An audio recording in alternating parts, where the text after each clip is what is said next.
Hello बच्चों, आज हम पार्ट एक हिंदी का पढ़ेंगे जिसका नाम है ध्वनि और जिसके कवि है सूर्यकांत त्रिपाठी निराला जी। तो इस पाठ में कवि ने कहा है कि प्रकृति को कवि बहुत मानते हैं, प्रकृति को अपने बहुत करीब मानते हैं। और इस कविता में वसंत ऋतु का वर्णन किया है, वसंत गीत है ये। वो कहते हैं कि उनका कभी अंत नहीं होगा, अभी ना होगा मेरा अंत, अभी अभी तो आया है मेरे मन में मृदुल वसंत, अभी ना होगा मेरा अंत।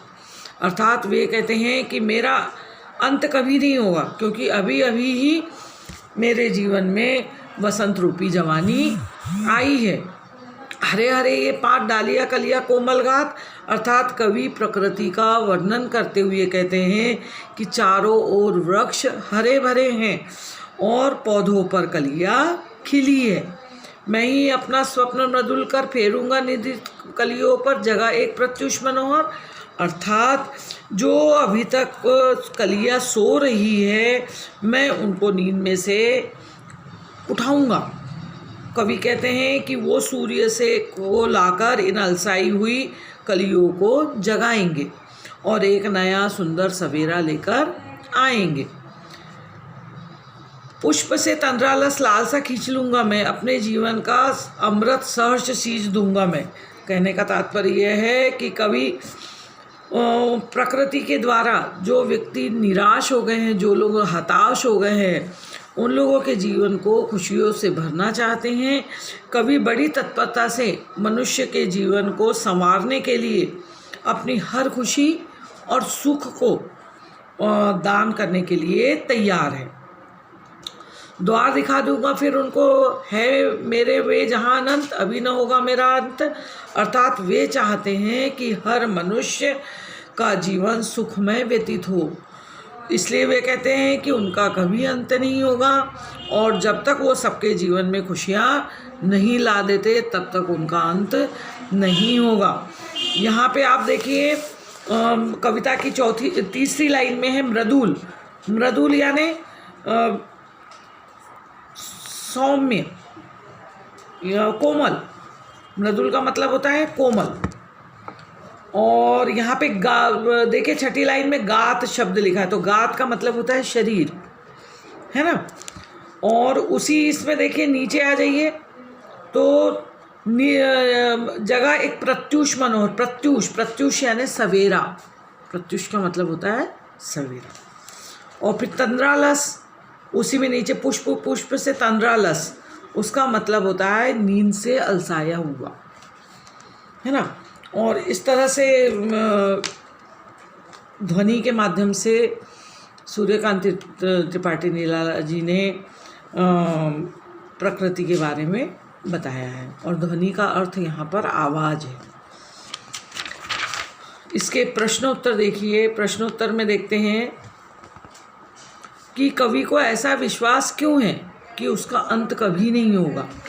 तो कवि को ऐसा विश्वास इसलिए है कि उनका अंत कभी नहीं होगा, क्योंकि अभी अभी उनके जीवन में वसंत रूपी जवानी आई है।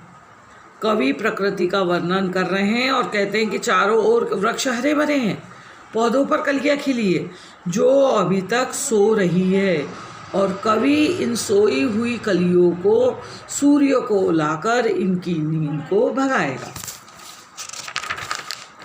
दूसरा प्रश्न है कि फूलों को अनंत तक विकसित करने के लिए कवि कौन सा प्रयास करता है। तो फूलों को अंत तक विकसित करने के लिए कवि क्या करता है, सूर्य को लेकर आता है और सूर्य की रोशनी के द्वारा उनको जगाता है, उनको जीवन जीना सिखाता है। कवि पुष्पों की तंद्रा और आलस से दूर करने के लिए क्या करता है। तंद्रा यानी नींद और आलस यानी आलसपन। तो कवि उनके जीवन में अमृत रूपी पराग का संचार करना चाहता है। और बेटा वसंत को ऋतुराज क्यों कहा जाता है, क्योंकि इस समय प्रकृति की सुंदरता अनुपम रहती है। आम के पौधों पर बौर छा जाता है और कोयल के समूह आकाश में उनकी मीठी मीठी कूक गूंजने लगती है और खेतों के अंदर पीली पीली सरसों और चना, तुअर, अलसी इत्यादि फसलों की बहार आई हुई रहती है। अर्थात ये फसलें मतलब उगती है और खेती चारों तरफ हरी भरी दिखाई देती है। इसलिए वसंत को ऋतुराज कहा जाता है, ऋतुओं का राजा कहा जाता है ना। आपको इतने ही प्रश्न करना है। और एक प्रश्न यहाँ पे देखिए कि कविता की निम्नलिखित पंक्तियाँ पढ़कर बताइए कि उनमें किस ऋतु का वर्णन है। कौन सा वाला? फूटे हैं आमों में बोर, भौरे वन वन टूटे हैं, होली मची ठौर ठौर, सभी बंधन छूटे हैं। तो यहाँ पे वसंत ऋतु है ना।